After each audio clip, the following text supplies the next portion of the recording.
தம்பி வரதன் வந்து எனக்கு ஃபோன் பண்ணி சொன்னார், சார் இந்த மாதிரி நான் வரதன் பேசுகிறேன், சொல்லுங்கள் தம்பின்னு. சார் நீங்கள் வந்து இந்த மாதிரி பொன்னாண்டி அப்படின்னு ஒரு கேரக்டர் நடிக்கணும் சார்,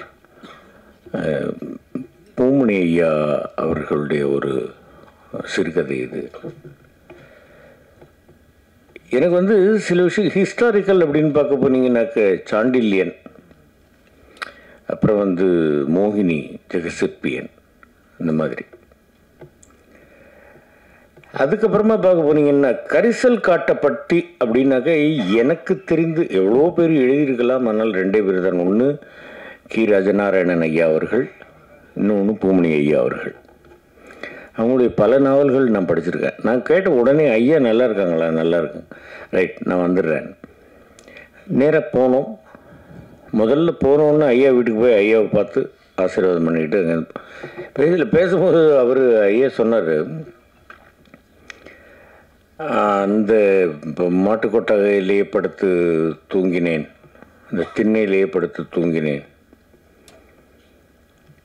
25,000 ரூபாய்க்கு ஒரு ரூம் போட்டு ஏசியை போட்டு நல்ல ஒரு பெட்டு போட்டு படுத்து தூக்கம் வரலன்னு என்ன பண்ணுறது. அந்த மாதிரி வந்து அந்த கிராமம் மிகவும் எனக்கு பிடித்திருந்தது. அந்த மத்தியானம் சாப்பிட்டுட்டு ஒரு 1 மணி நேரம் கொஞ்சம் நேரம் அப்படி தூங்கிட்டு எழுந்து அப்புறம் நைட்டு. அப்போது இந்த கேரக்டருக்கு உயிர் கொடுத்துருக்கிறேன் அப்படின்னு சொன்னீங்க. உயிரோட்டமான ஒரு கதையில் நடிப்பது, நாம் நம்மை வந்து நம்முடைய உயிரை செம்மைப்படுத்திக் கொள்வது, நம்முடைய நடிப்பை இன்னும் கொஞ்சம் நாம் வந்து கற்றுக்கொள்வது அப்படிங்கிறது தான் எனக்கு தெரிஞ்சு. இல்லை அவர் தம்பி தயாரிப்பாளர் வெற்றி அவர்கள் சொன்னாங்க வந்து இந்த மாதிரி எம்எஸ் பாஸ்கர் சார் நடிக்கிறேன்னு. நம் என்ன கேட்டார், பட்ஜெட் என்ன கிடையாது. அதாவது ஆதாயத்துக்காகவும் நடிக்கணும், ஆத்ம திருப்திக்காகவும் நடிக்கணும். அந்த மாதிரி ஆத்ம திருப்திக்காக நடித்த பல படங்களில் இந்த கசிவு அப்படிங்கிற ஒரு படமும் ஒரு இது வந்து ஆக்சுவலாக இப்போ ஐயா சொன்னாங்க வெப்பம் குளிர் மழையில் வந்து நான் இதே மாதிரி ஒரு கேரக்டர் பண்ணியிருக்கேன்னு. இந்த கேரக்டர் வந்து உருவப்படுத்த வேண்டுமானாலும் அப்படி இருக்கலாம். அதில் வந்து கொஞ்சம் கால்கள் வளைந்த மாதிரியான ஒரு கேரக்டர், இதில் வந்து கொஞ்சம் சின்ன வயசில் கட்டுமஸ்தாக இருந்திருக்கிறாரு. அதுக்கப்புறமா வந்து அவர் அப்படியே தனியாக இருக்கும்போதெல்லாம் இருக்கிறாரு. அந்த இன்னொரு காவல்காரரை கூப்பிட்டு வந்து அவர் பேசும்பொழுது இந்த மாதிரி 7 பிள்ளைங்களை பெற்றோம், எல்லாத்தையும் மண்ணுக்கு கொடுத்தோண்டா அப்படிங்கும் பொழுது சொன்ன மாதிரி இறந்த பிறகு வந்து நரகத்துக்கு போகிறது, சொர்க்கத்துக்கு போகிறது அப்படிங்கிறதெல்லாம் இல்லை. இந்த நரகம் சொர்க்கம் இது எல்லாமே இங்கே தான். எல்லோருக்கும் வந்து மனசுக்குள்ளே வந்து ஏதாவது நம்ம வந்து சிறு வயதில் அறிந்தோ அறியாமலோ பல தவறுகள் செய்திருப்போம். அது கடைசி வரை உறுத்து கொண்டே இருக்கும். அதற்கு நாம் மன்னிப்பு கேட்டுக்கொண்டே இருக்க வேண்டும் அப்படிங்கிறது தான். தவறுதல் மனிதனின் பழக்கம், அதை உணர்ந்தால் மன்னிப்பு கிடைக்கும் அப்படின்னு ஒரு பாட்டு இருக்குது. அந்த மாதிரி இந்த பொன்னாண்டி அப்படின்ற ஒரு கடைசியில் வந்து அவருக்கு நினைவு தப்பிய நிலையில் அவர் செய்த பாவத்தை சொல்லவில்லை. அவரது ஆன்மா இவ்வளவு நாட்கள் அனுபவித்த தண்டனையை அதை குறைத்து கொண்டு அந்த கூட்டை விட்டு வெளியேறுவதற்காக அது சிறுவயதில் நடந்த ஒரு விஷயத்தை சொல்லிவிட்டு நிம்மதியாக இந்த கூட்டில் இருந்து வெளியேறி இருக்கிறது. அப்படிங்கிறது தான் இந்த கதை மூலமாக நாம் தெரிஞ்சுக்க வேண்டிய ஒரு விஷயம். மேக்சிமம் தவறு செய்யாமல் இருந்து விடலாம். இந்த மாதிரி வந்து இனிமேல் யாரும் உருவாகக்கூடாதுன்னு சொன்னாங்க.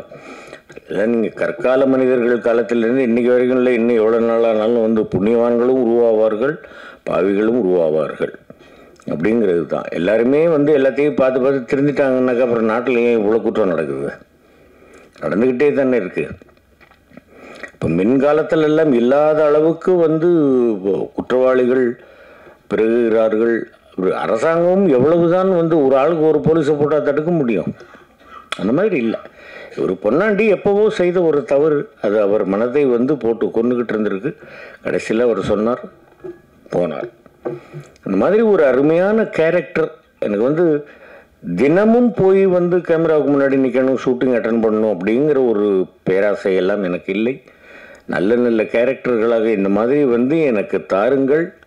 என்னுடைய நடிப்பை இன்னும் நான் மெருகேற்றிக் கொள்வதற்கு எனக்கு உதவி புரியுங்கள் அப்படின்னு எல்லா விதமான தயாரிப்பாளர்களையும் இயக்குனர்களையும் நான் வந்து ரொம்ப வேண்டி கேட்டுக்கிறேன்.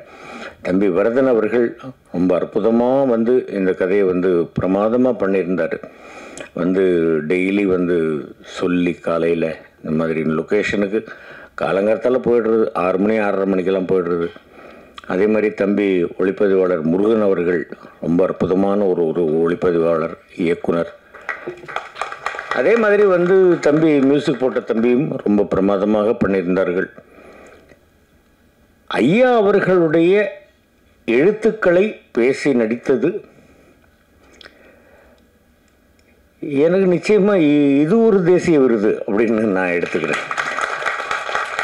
இந்த மாதிரி எல்லாம் வந்து ஒரு பெரியவர்கள், மிக அனுபவஸ்தர்கள், மிக திறமையானவர்கள், அற்புதமான எழுத்தாளர்கள், அவர்களுடைய எழுத்துக்களை நாம் பேசி நடிப்பது அப்படிங்கிறது வந்து